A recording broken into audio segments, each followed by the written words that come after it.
Hey guys, we're excited to partner with upcoming YouTuber James Lee of 5149. He's going to explain culture, politics, anything else that needs explaining, and we're really excited about it. Yep, here is his latest effort. Let's get to it. Hey there, my name is James Lee. Welcome to another segment of the term Web3 or Web 3.0, tossed around quite a bit lately. In fact, Web3 featured prominently this year at South by Southwest, the tech, film, and music festival that just concluded last weekend.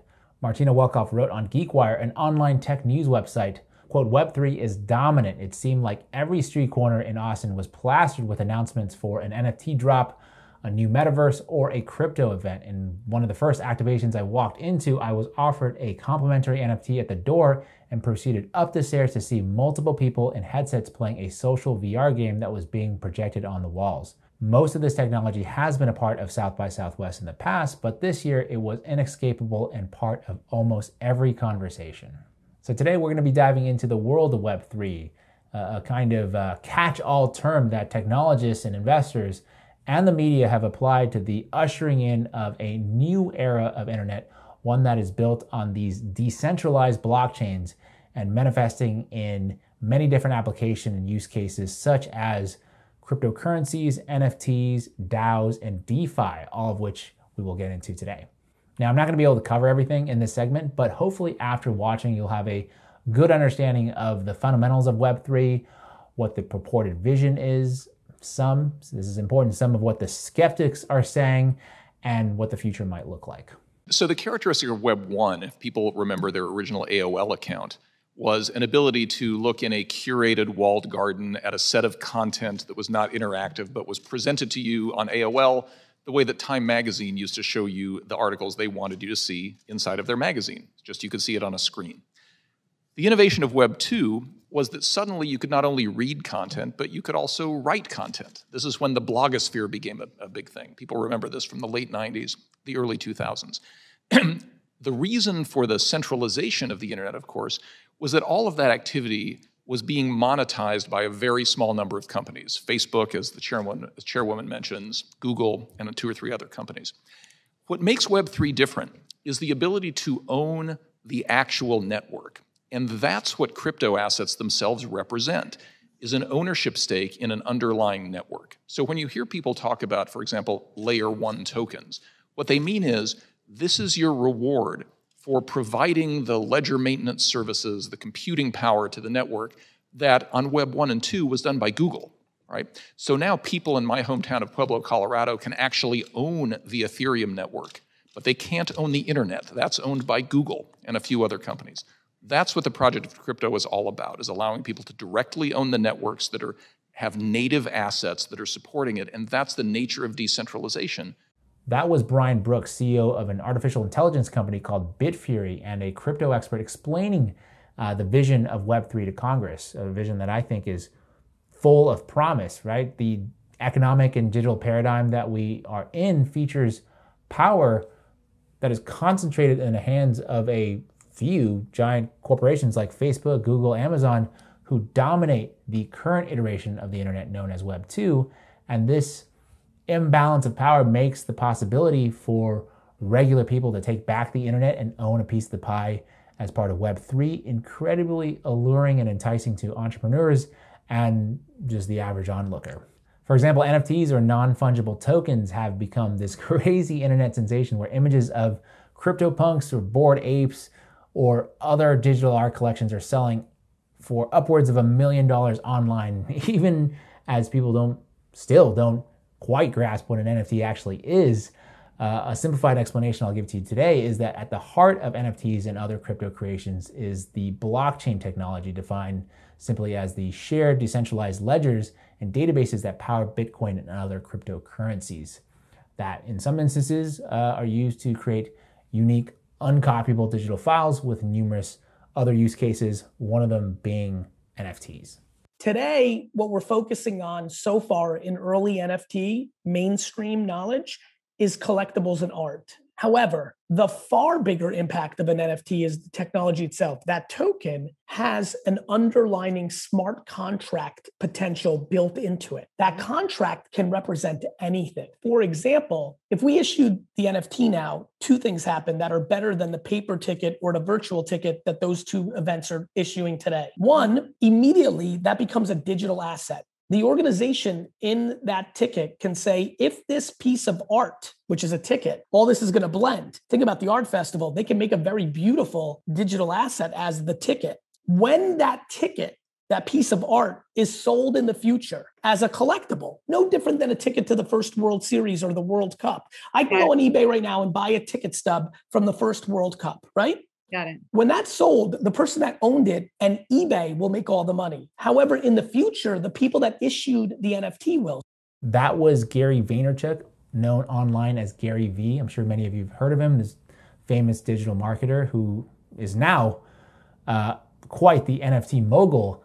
And some of the applications and use cases he brings up are indeed quite interesting, right? Instead of centralized distribution platforms holding all of the power, the smart contract capabilities underlying NFTs can actually more fairly compensate artists and creators for their content. For example, artists can make millions of dollars in the Web3 ecosystem by monetizing their assets and then selling them directly to their fans. And then they can make way more money this way compared to what they would otherwise earn from a more traditional Web2 type service like Spotify. Now, switching gears a little bit to another use case of blockchain I mentioned earlier, something called a DAO, which stands for a decentralized autonomous organization.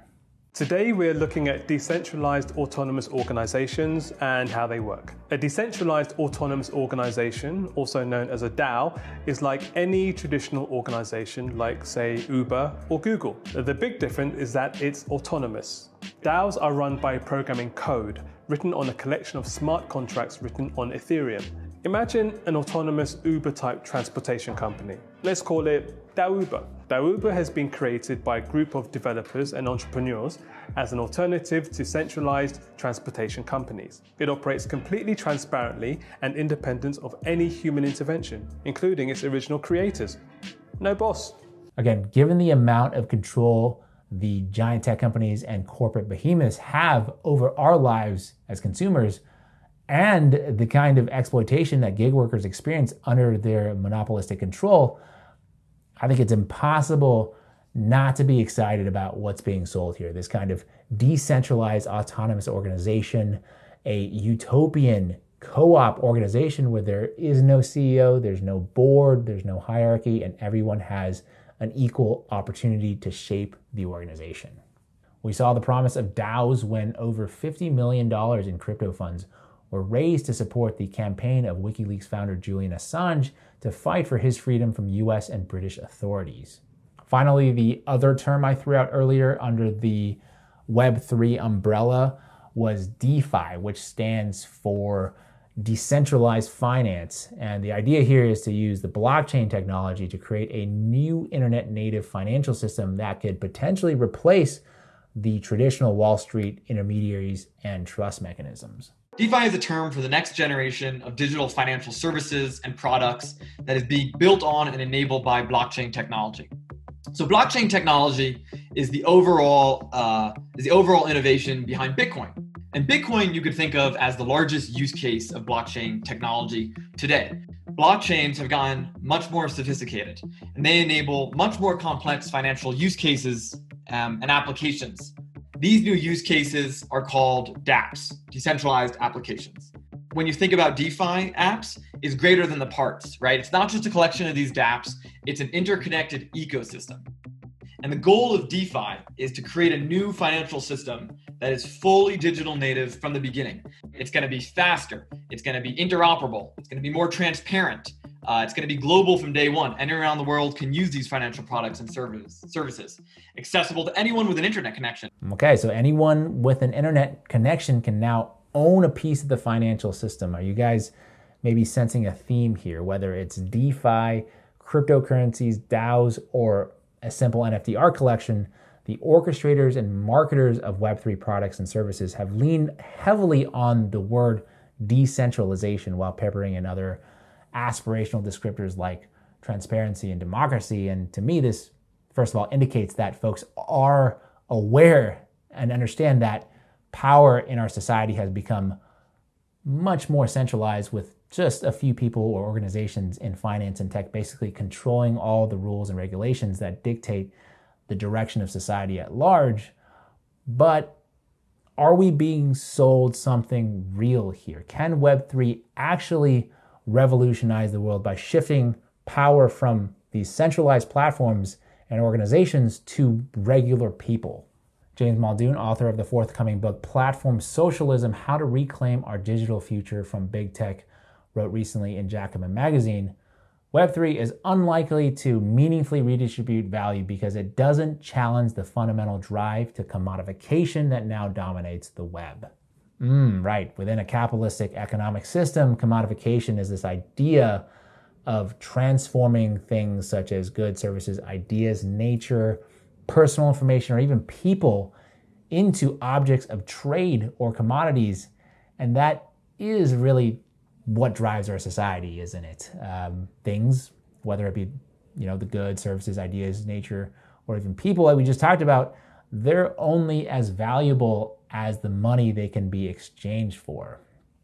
And in today's world where there is money to be made, you can pretty much bet that there will indeed be a small group of people or organizations that have unequal, asymmetric access to these opportunities, even in the so-called decentralized Web3 ecosystem of DeFi, cryptos, DAOs, and NFTs, right? I'll give you an example here today. In the case of NFTs, many projects are corrupted by a practice called whitelisting, in which certain people are invited to buy their NFTs before they're available to the general public.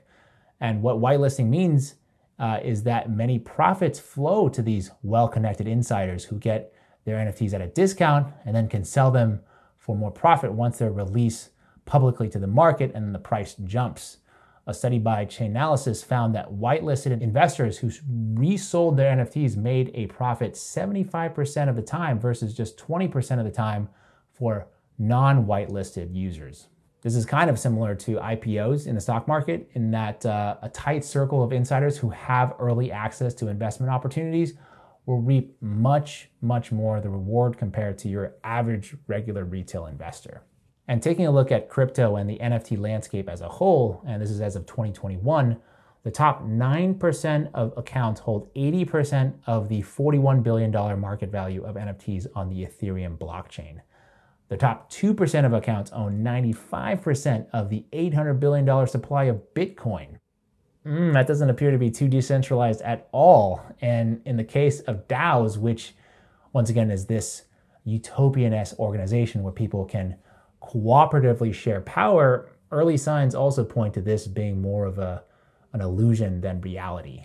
This is according to Professor Scott Galloway of NYU, quote, Web3 acolytes claim DAOs, decentralized autonomous organizations, are superior to traditionally organized corporations, but many early efforts have fallen short. It's not clear that most of these enterprises are even decentralized in practice. Constitution DAO, which made news when it lost out in a $43 million bidding war for an original copy of the US Constitution, hadn't even established a governance model before it shut down because the founders hadn't figured out how to prevent a few large holders or whales from taking control. I don't think that's too surprising at all, and based on the evidence so far, I'm not at all convinced that Web3 and something like a DAO can actually radically redistribute value from the hands of a few back to the masses, especially given who owns the development of this technology. Take a look at this graphic from CNBC. Blockchain startups raised a record $25 billion in venture capital last year, an 8-fold increase from previous years, according to CB Insights. I mean, just think about it for 1 second here, what they're trying to sell you. I think this is the kind of neo-colonialist type message that the businesses and the tools that we've created, and when I mean we, I mean the venture capitalists, these businesses and tools will liberate you. For example, people like David Marcus, a Web3 entrepreneur who previously ran divisions at both PayPal and Facebook, including their failed crypto project Diem, are saying things like, quote, I've never felt this connected to a community of builders like the crypto Web3 one. I'm not talking about folks who are in it for a speculative win. I'm talking about people who want to rebuild the internet's infrastructure to move value and power in the hands of people. Now the question is, do you think that's actually possible? Because, let me reiterate the sales pitch once again, right? What they're saying is by embracing Web3 products and services, which they've developed and they own, we will somehow be more free. I mean, that seems highly unlikely, right? We're being advertised that Web3 and its various use cases and applications will result in a decentralization of power out of the hands of a few. But in reality, what I think is actually happening is that power is already in the process of being re-centralized into the hands of even fewer tech overlords. Maybe the original vision might have been more different and more pure, but as we're seeing in efforts by the government of China and even in Canada, the cashless world likely to be built around Web3 can actually be controlled in a very similar manner to existing monetary systems and online platforms, despite the Web3 proponents' promise of decentralization. So I think, the more likely reality we're headed toward is a world of government-issued digital currencies within an ecosystem of other newer technology applications that will be controlled, once again, by a very small group of venture capitalists, hedge funds, and giant tech firms who themselves have deep ties within the federal government. Now, the last thing I want to say today is I encourage you to continue to monitor and discuss the development of Web3 technology. I will certainly be doing the same because I do think there is a little bit of validity here. And in fact, there are certainly some people who will take full advantage of this period of rapid technological change with these massive market bubbles to reap huge financial benefits. But my current opinion is that innovations like NFTs, DAOs, or even DeFi are highly unlikely to bring about any kind of significant realignment to the existing power structures, and that Web3 is merely a marketing buzzword that serves to distract us from and prevent us, quite honestly, from coalescing in a way that can actually lead to you and I having any kind of meaningful controlling interest in the system and society that we live in. I hope you enjoyed this breakdown of Web3.